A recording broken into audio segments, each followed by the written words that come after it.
bienvenue dans Café Cerasus. Cerasus est le latin de cerisier, un nom qui nous est cher et que nous partageons. Nous sommes deux sœurs, Ambre et Odeline, et nous adorons discuter de sujets divers et variés, tout comme partager le silence.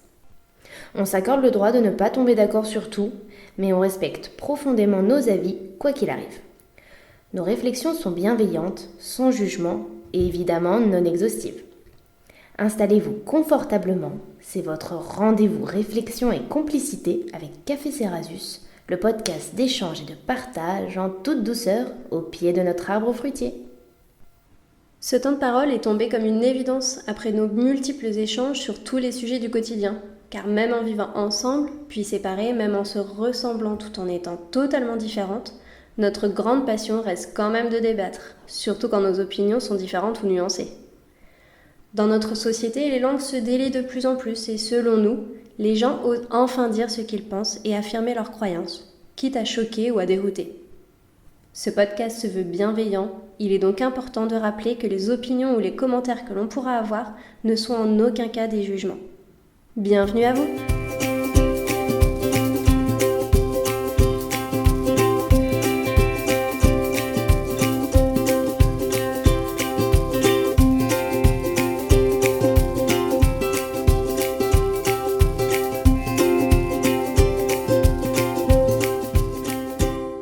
Aujourd'hui, en résonance avec le pourquoi du comment de notre émission, nous avons souhaité que notre premier épisode soit centré autour de la fraternité.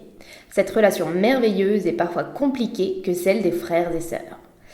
On a notre propre expérience que l'on va partager évidemment, mais également certaines lectures qui nous ont permis de mettre le doigt sur certains ressentis et des explications à certains de nos comportements. Pour commencer, j'ai envie de parler de la frustration et à quel point cette expérience est fondamentale dans la relation fraternelle, comme l'explique Alexandra Tsukato dans une publication autour des thérapies familiales. D'après Kahn, cette frustration essentiellement affective aboutit à l'hostilité ou à une attitude tendre et bienveillante vis-à-vis du frère ou de la sœur, probablement à travers l'identification à la mère. Effectivement, en y pensant, l'arrivée du petit bébé bouleverse forcément l'aîné. Et c'est avec un mélange d'émotions qu'on a aussi envie de jouer à la grande sœur, tout en se rendant compte que nos parents ont moins de temps pour nous. Pour le coup, je pense qu'à une certaine période, j'ai quand même ressenti cette hostilité envers toi, car tu demandais plus d'attention de la part de notre maman, et même si je ne faisais pas de vagues, et que j'étais plutôt bonne élève, j'avais l'impression de ne pas avoir de reconnaissance des parents. Selon moi, c'est quand même quand tu n'arrives pas à passer ce cap de frustration et de jalousie, que la relation entre frères et sœurs devienne tendue, comme s'il y avait toujours des non-dits qui brisent finalement la complicité. Pour ma part, depuis que je suis partie de la maison à 18 ans pour mes études, j'ai plus l'impression d'être dans l'attitude inverse, d'être derrière toi quoi qu'il arrive. Dans le fond, je pense que c'était nécessaire pour toutes les deux finalement de t'abandonner dans le foyer familial pour qu'on arrive à se découvrir et qu'en tant qu'aînée, je puisse comprendre que ma frustration et ma jalousie n'avaient rien à voir avec toi, que je ne pouvais certainement pas t'en vouloir pour les décisions que les parents ont prises à notre égard et que finalement notre relation et le fait qu'on soit en harmonie était sûrement le plus important à mes yeux, tu vois. Bah ouais, je comprends bien et c'est ce que je trouve intéressant dans la complexité et la diversité des relations humaines. Le fait que les mêmes situations de vie soient vécues finalement ultra différemment selon les personnes. Tu sais d'ailleurs que nos interprétations de ces événements sont différentes aussi selon le rang dans la fratrie. C'est ouf.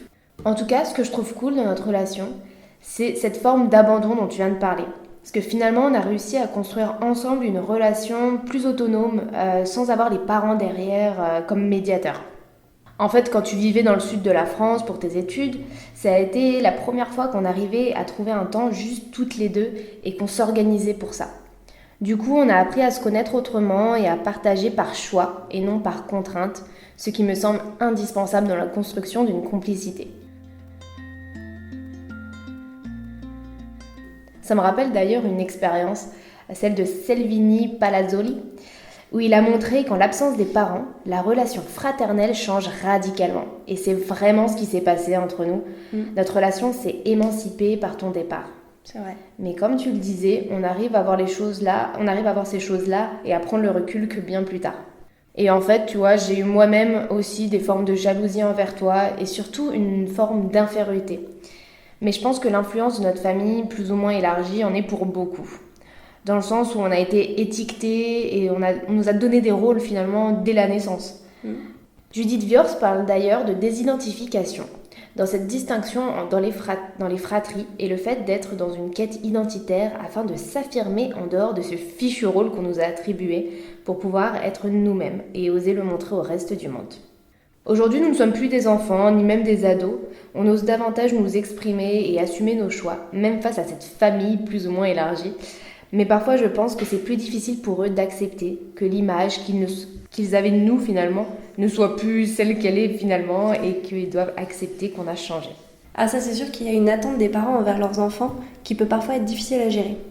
Tout comme les relations entre frères et sœurs, la relation entre des parents et chacun de leurs enfants est unique et on ne peut pas nier qu'il y a des enfants qui vont mieux aux parents que d'autres, comme l'écrit Muriel Menkens-Fourez. Depuis mes 18 ans, j'ai l'impression de me défaire de ce carcan que papa a mis sur moi, enfin, de ce que je ressens. Être une petite fille parfaite, ne jamais rien dire, ne pas élever la voix, ramener des bonnes notes, avoir un avenir brillant. Je ne disais rien, je contrôlais tout pour ne pas faire de vagues, mais partir de la maison m'a fait du bien sur ce point-là. Au contraire, il y a toujours eu du conflit entre vous deux. J'ignore pourquoi, mais sûrement car vous vous ressemblez plus que vous ne voulez l'admettre. Comme moi, j'ai finalement un peu le caractère très posé de maman. Au fur et à mesure des choix que j'ai pu faire, j'ai parfois le sentiment que je suis un peu redescendue dans son estime, car je n'ai pas forcément la vie qu'il imaginait pour moi. Et toi, au contraire, j'ai le sentiment que tu l'impressionnes à chaque fois un peu plus avec ton audace et tes choix professionnels ou personnels. Je suis assez contente de ça, car on est plus dans l'équilibre, moins de pression pour moi, plus d'estime pour toi, ça fait du bien à l'ego dans tous les cas, tu vois. Néanmoins, même si parfois les rôles sont échangés, on a un phénomène de complémentarité rigide qui nous pousse à rejouer le rôle qu'on a appris depuis l'enfance. Je me vois toujours comme cette sœur féline qui sort les griffes quand on s'en prend à toi, de quelque manière que ce soit. Et en fait, Ruffo dit justement qu'en tant qu'aîné, c'est normal de s'investir dans une position d'initiatrice ou de mère substitutive, même si le poids des responsabilités est finalement assez lourd. C'est marrant que tu dises ça, car finalement, en tant que petite sœur, je me suis souvent mise en retrait, car j'avais souvent le sentiment de ne pas être vraiment légitime à prendre des décisions ou à me mettre en avant quand tu étais avec moi. Comme s'il y avait un phénomène de hiérarchie et que je devais, entre guillemets, rester à ma place. Mais en y réfléchissant, être dans tes jupons était pour moi une source de réconfort et de sécurité. Notamment quand on partait en colo, par exemple, ce qui était quelque chose, my God, d'éprouvant pour moi, puisque j'étais une enfant très anxieuse et que je souffrais de crises d'angoisse. Tu m'étonnes. Du coup, ta présence m'était indispensable et tu jouais parfaitement bien ton rôle d'aîné. Je trouve que ça reflète l'importance des relations fraternelles qui ont pris depuis le XXe siècle au sein des familles et même socialement un déclin de la figure paternelle. Cela me paraît d'ailleurs bien plus sain de prendre davantage en compte la puissance des relations entre frères et sœurs, car elles ne sont pas anodines puisqu'elles façonnent la personnalité des individus, comme l'explique très clairement Muriel Menkens-Fourez que tu avais citée. En effet, je pense qu'on a découvert le partage, la solidarité et l'entraide à travers notre lien, tout comme les conflits et la frustration. Et c'est ce qui a fait de nous celles qu'on est aujourd'hui. Mais le fait d'être une grande ou une petite sœur nous a construit et nous a influencés. C'est notamment à travers notre relation et mes difficultés qui pouvaient prendre beaucoup de place dans la famille que tu as développé, je pense, ce pouvoir protecteur. Et moi, en ayant parfois du mal à prendre ma place dans cette relation, c'est développé en moi un besoin de justice. Du coup, nous nous sommes influencés et co-construites et nous retrouver ensemble aujourd'hui à analyser et partager notre histoire fraternelle est une belle preuve de la puissance de ce lien et le fait que nous soyons l'une pour l'autre des héros frères, comme l'a écrit Tsukatu, ou plutôt des héros sœurs dans notre cas, dans le sens où nous sommes toujours là l'une pour l'autre, qu'importe les événements. Aujourd'hui d'ailleurs, j'ai le sentiment qu'on se complète, comme des pièces d'un puzzle où nos personnalités et nos compétences à part entière se retrouvent formées comme une entité inarrêtable. Et ça marque, je trouve, notre plus gros point commun, la détermination. Oui, alors là, je suis complètement d'accord avec ce que tu viens de dire sur le fait que qu'on s'est influencé et qu'on s'est construite ensemble et grâce à l'autre. Il y a un lien vraiment singulier entre les frères et sœurs du fait de pouvoir partager les mêmes parents. Tout comme on ne choisit pas ses parents, on ne choisit pas d'avoir des frères et sœurs. Cette obligation de tout partager, l'amour des parents ou l'espace physique et psychique, ne se fait pas sans douleur, mais on apprend la mesure et l'ambivalence de nos sentiments. On peut s'aimer et se détester en même temps, et on apprend ainsi les relations constructives, d'alliance et de solidarité, qui sont selon moi des notions qu'on retrouve dans les relations amoureuses aussi, tu vois, par exemple. Même si des adultes qui sont des enfants uniques peuvent évidemment faire durer un couple, et que des adultes ayant des frères et sœurs peuvent tout faire capoter, je pense que cette première expérience relationnelle est super importante dans l'approche à l'autre. Les frères et sœurs se retrouvent dans une forme de concurrence pour obtenir l'attention et l'amour des parents, ce que je trouve parfois bizarre, car quand on est enfant, on n'a pas conscience que notre frère ou notre sœur est une personne totalement à part, avec des besoins et des personnalités complètement différentes. Cette notion vient plus tard, normalement, mais sur le moment, dans l'enfance, l'enfant a l'impression d'être à la fois lui-même et l'autre, ce qui est totalement faux. C'est là que se créent des conflits envers le frère ou la sœur, mais également envers les parents selon moi. J'en ai tellement voulu aux parents et à toi d'avoir eu des règles comme ci ou comme ça, et toi non finalement. J'avais l'impression d'être trahie car je ne voyais pas que ce qui fonctionnait pour moi ne fonctionnait peut-être pas pour toi dans l'éducation, du fait de ta personnalité, ou que les parents tentaient juste d'ajuster leur éducation pour que tu finisses avec les mêmes valeurs que moi, mais dans un style différent. Là-dessus, maintenant, je me rends compte qu'on est vraiment pareil. On a les mêmes valeurs, les mêmes choses nous animent, et les mêmes choses nous choquent. Même dans la façon de parler, avec les intonations, on peut nous confondre, quoi. Quand on nous parle d'un sujet, on va régulièrement faire appel aux mêmes souvenirs ou aux mêmes délires qu'on a eu petite. Et du coup, c'est ça que je trouve si marrant et tellement fou, quoi. On dit quand même que la relation fraternelle est la relation humaine qui dure le plus longtemps dans la vie. Et ça, je trouve ça trop incroyable, quoi. C'est sûr.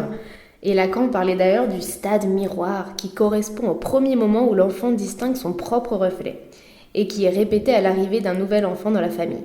En lien, von Benedek décrit cette phase fusionnelle qui unit les frères et les sœurs comme une période durant laquelle aucun d'eux ne peut encore percevoir ni son existence psychique propre, ni celle de son frère ou de sa sœur.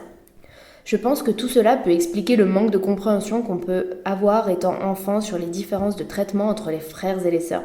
Puisqu'enfant, on a le sentiment d'être le même individu. Et du coup, pourquoi traiter différemment des personnes identiques ? Je trouve que cette analyse montre l'éveil d'une certaine conscience du bien et du mal et du principe de justice chez l'enfant. C'est violent mais à la fois très important. Pour revenir sur l'étude de Lacan, il a exposé le complexe de l'intrusion qui affirme que les observations et les imitations, à travers ça en fait, l'enfant tente de se positionner socialement par l'amour, par la compassion à un autre. Comme beaucoup de petites sœurs, je t'ai toujours admirée et j'ai cherché ton affection. Et à l'inverse de toi, je t'ai depuis ma naissance. Je ne connais pas la vie sans notre relation, je me suis construite avec toi en fait. Même si cela a duré que 2 ans et demi, tu as découvert la vie sans ce lien. Et je comprends que l'arrivée d'un nouvel enfant chamboule tout l'être, surtout quand on est si jeune. C'est vrai. Pour autant, la place des parents et de la communication dans ce séisme me semble indispensable. Et je ne sais pas comment nos parents t'ont accompagné dans cette épreuve, qui, notons-le, s'est soldée par un « Ah, c'est ça ma sœur ?» quand on s'est rencontrés pour la première fois. J'avoue ne pas savoir si le fait de rester dans l'ombre lorsque j'étais petite était lié à ce sentiment d'être un intrus dans la famille. Je me souviens être persuadée que j'étais adoptée car j'étais la seule blonde parmi la famille une famille toute brune, le vilain petit canard. C'est con de m'être construite autour de cette fausse idée. Mais plus positivement, malgré ce fichu mal-être, j'ai tellement de bons souvenirs de notre enfance et je vois surtout notre belle complicité, notre imagination débordante pour créer des jeux, des situations et nous façonner un monde rien qu'à nous. C'est vrai que finalement, la relation fraternelle est un lien intemporel, puissant et un outil particulièrement pertinent dans la construction de la personnalité des individus. Non pas que les enfants uniques aient un masque, car cette construction passe aussi par les cousins, les cousines, les amis d'enfance. Mais cette relation entre frères et sœurs a souvent marqué les époques, source d'inspiration de la mythologie aux contes du XVIIIe siècle, en passant par la littérature classique. À la fois complexe et simple, ce lien peut être pour l'enfant synonyme de confusion, de frustration, devant comprendre que chaque personne est différente. L'enfant doit aussi apprendre à partager l'amour de ses parents et accepter que dans cette différence, les besoins et les attentes sont variables. Mais finalement, ce n'est qu'en grandissant qu'on prend conscience que l'autre n'est pas nous, ni même un ennemi, pardon. On prend du recul, on évolue, on s'affirme en tant que personne à part entière, et c'est là qu'on prend conscience de la chance qu'on a d'avoir un frère ou une sœur. C'est une personne qui nous connaît depuis toujours, avec qui on rigole, avec qui on s'amuse dans la plupart des cas. Qui n'a jamais joué des heures avec des jeux de société ou à se raconter des histoires avec son frère ou sa sœur? Ça n'empêche pas les engueulades, ou les moments de dispute, parfois spectaculaires. Pour ma part, je sais que je ne serais pas la personne que je suis aujourd'hui sans ma sœur, Odeline, malgré nos désaccords, nos différences et nos choix de vie spécifiques. Je sais que c'est la personne à qui je peux tout dire et sur qui je peux compter. Je sais que je ne suis pas très expressive avec les gens que j'aime, mais je remercie la vie de l'avoir mise sur mon chemin. Et qu'on soit aussi proches aujourd'hui, et j'espère pour longtemps. Pour moi, ce sont ces différences qui font notre force. Que ce serait ennuyeux d'être parfaitement identiques. Nous sommes reliés par des valeurs communes, des délires que nous sommes les seuls à comprendre. Et en même temps, nous agissons, ressentons et vivons de manière distincte. Ce qui permet à l'une et à l'autre de découvrir de nouvelles choses, de rester curieuse et de partager encore et encore. Nous continuons, même adultes, à co-construire et à développer notre relation si unique. Nous sommes des enfants des années 90. Notre lien a aussi été bercé par cette génération si particulière qui revient fortement à la mode aujourd'hui d'ailleurs. Absolument. Nous n'avions pas de téléphone portable, pas de tablette. On commençait seulement à utiliser des ordinateurs aussi gros qu'une voiture et jouer sur des consoles qui aujourd'hui sont collector comme la Sega. Ouais. Cette époque nous a forgés et nous l'aimons aussi pour ça. À suivre. Nous espérons vraiment de tout cœur que ce premier épisode vous a plu, vous a amené à vous poser des questions sur vous, vos relations, et tout aussi important, vous a donné envie de passer un petit coup de fil à votre frère ou à votre sœur. N'hésitez pas à nous laisser un petit commentaire, avec bienveillance évidemment. Passez toutes et tous une belle journée. À bientôt et n'oubliez pas que la vie est toujours plus douce sous le cerisier de Café Cerasus.